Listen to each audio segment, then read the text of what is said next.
you know, like that corruption thing. So, people, contrary to what other people are thinking, the fact that corruption can... In 1996, when I went to that parliamentary committee, which brought me problems when I was supposed to be court-martialed, and it led to my resignation before again Mr. Museveni conscripted me by force to stay in the military, although really I wasn't doing anything there at the time. It was that question of corruption which I was addressing, its impact on the prolonging of that war. So corruption can cause war, corruption can lead to war, corruption can prolong a war, corruption can lead to the collapse of a state. So it's a real problem. Forget about the morality of it. If you see, because of corruption, no factories are being built. Why? Because the money is being stolen, for instance. This increases joblessness. Joblessness increases loitering of the youth on the streets. This increases crime in the country. The crime increases, clamped down by the state. So it's, you see, this one leads to that. So some of these abuses which we are talking about can threaten the integrity and actually the real existence of the state. Contrary to what people think that when people are talking about corruption, it's wrong. No, corruption can lead to the collapse of the state. I warned the president in 1998, but even before that in 95, and then in 2006 again, I wrote a big document about what was happening in the country,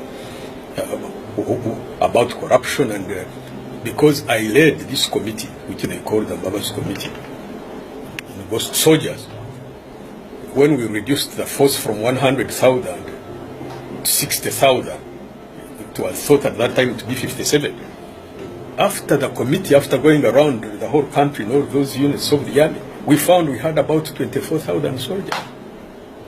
Can you imagine the magnitude of the criminality where money for 57,000 soldiers is being paid out, but only 24 are actually present?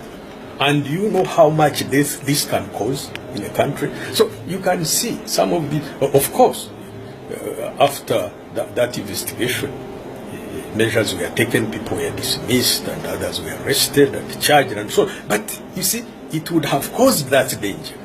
So these are some of these issues are very, very real. And I hope Ugandans will wake up and know that this corruption you see is enslaving our children and our grandchildren, where you find that we were forgiven the so-called debt. Now it's more than even when, you know. So the issues of corruption, the issues of abusing the constitution, like when we removed the term limit, because that one had an effect of degrading the process of accountability. Because you see, term limits is not an end in itself.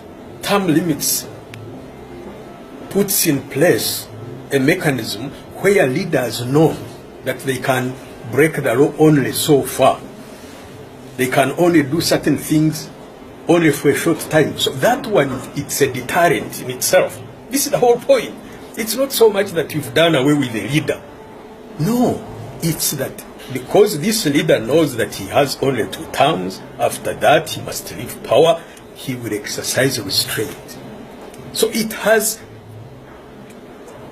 a deterrent. You know, it's a deterrent in itself before you come to the actual handing of power.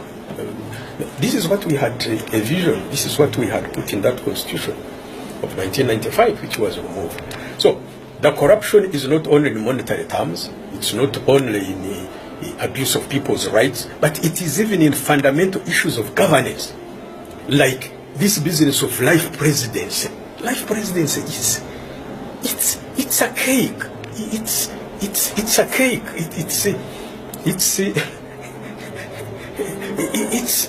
It's of the Roman Empire time. It's backward. It's backward that someone wants to die in the State House and they take his body on a carriage. It's backward, man. So But you can see the whole ethos, the whole setup of the political class in Uganda now. It's been vulgarized, it's been degraded. So I hope Ugandans will start waking up and say enough is enough. And really the leaders also, I think they have a moral duty. If they have something which is still left in them,